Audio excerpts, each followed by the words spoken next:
আসসালামু আলাইকুম। বাংলাদেশ জাতীয়তাবাদী কৃষক দল কর্তৃক প্রত্যেকটি ইউনিয়নে আজকের কৃষক সমাবেশটি অনুষ্ঠিত হচ্ছে নরসিংদীর রায়পুরার কাঁচাবাজার মাহমুদাবাগ ইউনিয়নে। উক্ত অনুষ্ঠানটিতে উপস্থিত ছিলেন নরসিংদী জেলা কৃষক দলের সদস্য সচিব দীপক কুমার বর্মন প্রিন্স।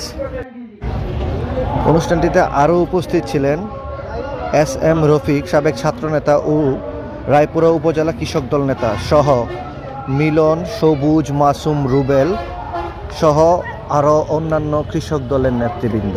কৃষক দল কর্তৃক আয়োজিত আজকের এই কৃষক সমাবেশের সম্মানিত সভাপতি উপস্থিত কৃষক জানায় আমার দল বাংলাদেশ জাতীয় কৃষক সমাবেশের কে উপলক্ষ করে নির্দিষ্ট করে আমাদেরকে বলে দিয়েছে এই নেতৃবৃন্দরা শুধুমাত্র আমাদের ব্রিটিশ সরকার কোনো কিছুই তারা পায়নি। এই বঞ্চনার চেয়ারম্যান তারেক রহমান, আপনারা এখানে এভাবে বলবেন যে বিগত দিনে আপনারা কিভাবে বঞ্চিত হয়েছেন আর ভবিষ্যতে কোন কোন কাজগুলা করলে আপনাদের জন্য সুবিধা হবে।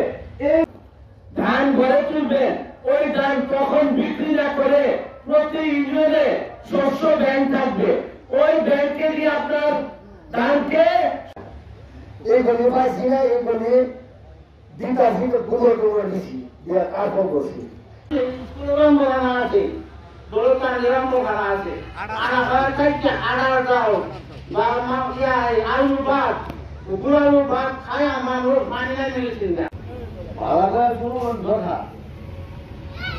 যাতে মুখে থাকতে না, মুখে থাকলে একদম প্রান্তিক কৃষক যারা আমার বলি হচ্ছে এটা ছিল গত শেয়ার আমলেতে শেয়ার আমল দেখছি যে খালাদা শেয়ার আমল দেখছি, ইয়াসার সৈরাসার আমল দেখছি, লাস্টাদা কি সৈরাসার আমল দেখছি, জিয়া রহমান জনি শেখ সাধন ৭০ ক্ষমতা আছে পরে করছি কি মানুষ পাড়া বাজার মানি দিব বুঝলি।